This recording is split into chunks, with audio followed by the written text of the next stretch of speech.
Hey everyone, welcome back. In this video, I'll show you how to optimize Chatfuel bots in 2026. If you want your chatbot to run faster, respond better, and improve user engagement, this guide will help you optimize it step by step. First, open your web browser and log in to your Chatfuel account. Next, select the chatbot you want to optimize from your dashboard. Now go to the flows or automation section and review your existing chatbot structure. Next, remove any unnecessary or duplicate flows to keep your bot clean and efficient. Now simplify long conversation paths so users can reach answers faster with fewer steps.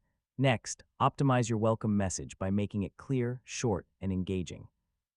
Now improve your automated replies by using natural, simple, and helpful language. Next, test your chatbot regularly using the preview feature to identify delays or broken flows. Now check your analytics to see which messages perform well and which ones need improvement. Finally, update your chatbot regularly and keep it connected properly to ensure smooth performance. And that's it, you've successfully learned how to optimize Chatfuel bots. Your chatbot is now faster, smarter, and more effective at engaging users. And don't forget to like, share, and subscribe for more helpful tutorials.